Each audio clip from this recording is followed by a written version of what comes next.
Assalamualaikum warahmatullahi wabarakatuh. Hai semua, perkenalkan nama saya Dwi Jonanda Putri. Saya merupakan salah seorang siswi program studi pendidikan Bahasa dan Sastra Indonesia FKIP Universitas Riau. Kali ini saya akan membahas tentang apresiasi prosa fiksi yang dibimbing oleh dosen pengampu Bapak Dr. Syafrial MPD. Dan pembahasan kita kali ini yaitu tentang membahas hubungan antar unsur intrinsik dalam sebuah karya sastra. Dan karya sastra yang akan saya bahas yaitu cerpen yang berjudul Inem, karya Pramoedya Ananta Toer.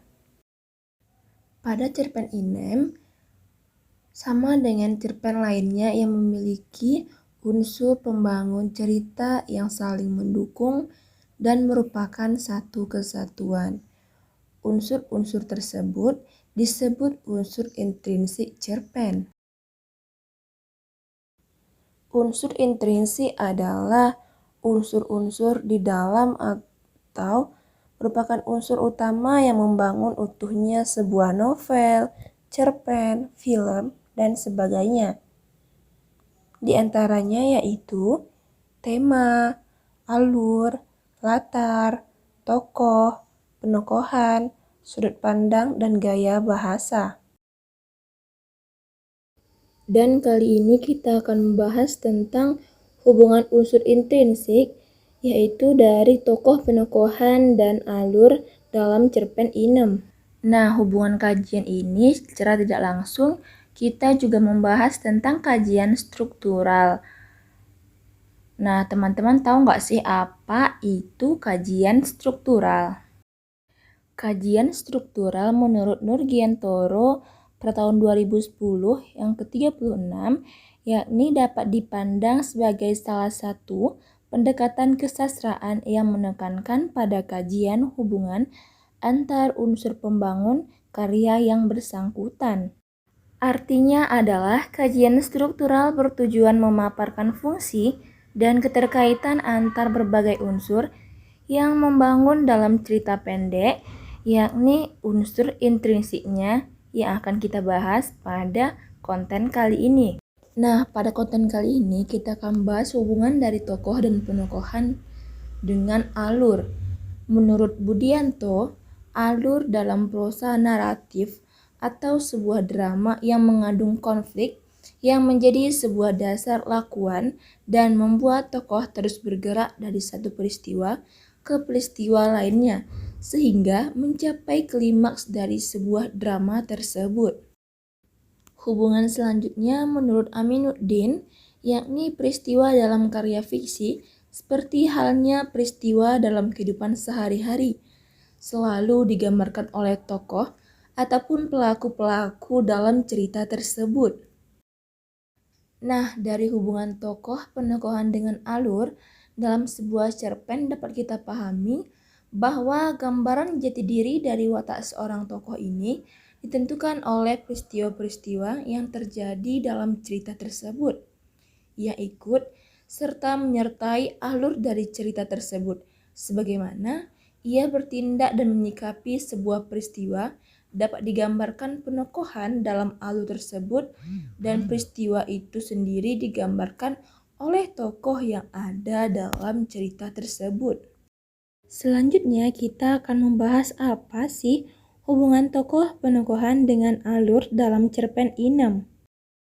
Kita mulai dari yang pertama yaitu tokoh utama yakni si Inem. Inem digambarkan sebagai gadis yang cantik, rajin, tak manja, dan sopan.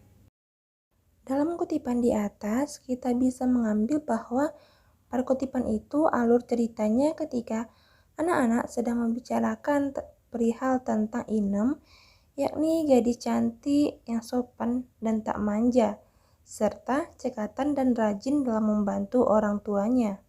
Dan kejadian ini sebelum Inem dinikahkan. Hubungan tokoh penokohan dengan alur selanjutnya yang kedua adalah Ibu Si Gusmuk. Dalam cerpen ini, Ibu Si Gusmuk digambarkan sebagai tokoh wanita yang memegang teguh nilai-nilai kesopanan dan juga memiliki pengetahuan yang lebih luas dibandingkan perempuan lain pada saat itu. Nah, dari tokoh penokohan Gusmuk terjadi ketika Alur Mbok Inem yang meminta saran kepada Gusmuk. Alur ini terjadi ketika sebelum Inem dinikahkan dan ketika Ibu Inem meminta pendapat dari Ibu Gusmuk. Tokoh selanjutnya yang kita bahas adalah Markaban. Dalam cerpen ini, penokohan Markaban digambarkan sebagai suami yang beringas dan berbadan besar, jauh dari sifat baik dan suka berbuat seenaknya kepada istri. Ini merupakan sedikit cuplikan dari sifat Markaban. Dari kutipan itu, kita bisa menilai bahwa Markaban adalah seorang suami yang sangat kasar kepada istrinya. Dan kutipan ini terjadi ketika Alur sudah memasuki waktu ketika Inem sudah dinikahkan oleh Markaban, yakni suami yang kejam dan tidak memiliki hati itu. Alur cerita cerpen Inem yakni alur maju, yang dimulai dari Inem yang belum dinikahi hingga ia sudah dinikahi oleh Markaban. Selanjutnya yang kita bahas adalah tokoh Ibu Si Inem, yang penokohannya digambarkan oleh seorang perempuan desa yang tahu diri, namun kurang terpelajar dan mudah mengikuti apa yang dibuat oleh orang lain.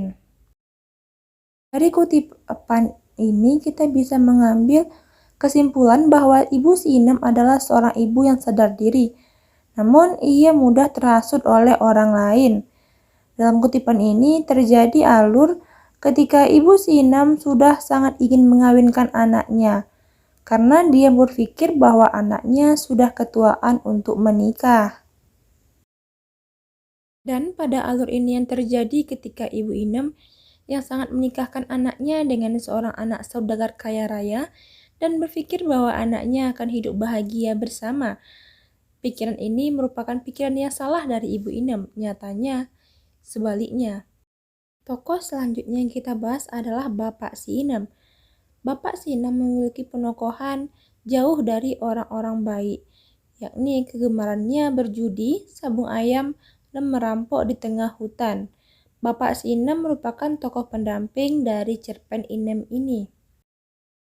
Dari kutipan ini kita bisa mengambil kesimpulan bahwa alur dari cerita ini yakni ketika Bapak Inem merupakan seorang orang yang tidak baik, yakni seorang pengadu jago dan pembegal. Dalam cerpen Inem ini, bapaknya hanya peran pembantu dan tidak banyak mengambil alih dalam kehidupan Inem. Kutipan yang tadi terjadi ketika alur Inem sebelum menikah dan Inem sudah menikah, karena ayah Inem tidak ada perubahan baik sebelum Inem menikah maupun sesudah Inem menikah. Sifatnya masih sama jahatnya dan sama suka membuat kesalahan ataupun onar. Tokoh selanjutnya yang kita bahas adalah Gusmuk. Gusmuk memiliki penokohan sebagai narator dalam cerita. Ia mempunyai karakter kekanak-kanakan yang khas dengan pemberontakan dan pertanyaan masa kecilnya. Ini adalah kutipan ketika Gusmuk menanyakan hal-hal dengan kekanak-kanakan. Nah, dalam alur ini, Gusmuk adalah seorang anak teman dari Inem. Pada alur ini, Gusmuk selalu bertanya akan semua hal kepada ibunya. Alur ini terjadi ketika Inem sebelum menikah dan Inem sesudah menikah. Nah, ini adalah pembahasan tokoh penokohan dengan alur dari cerpen Inem yang kita bahas pada hari ini. Cukup sekian penjelasan saya tentang cerpen Inem yang menghubungkan antar dua unsur intrinsik. Nah, jika ada kata-kata yang salah, saya mohon maaf. Semoga apa yang saya berikan pada hari ini bisa menambah wawasan untuk teman-teman semua. Akhir kata, saya ucapkan wabillahi taufiq wal hidayah. Wassalamualaikum warahmatullahi wabarakatuh. Sampai jumpa di konten saya selanjutnya.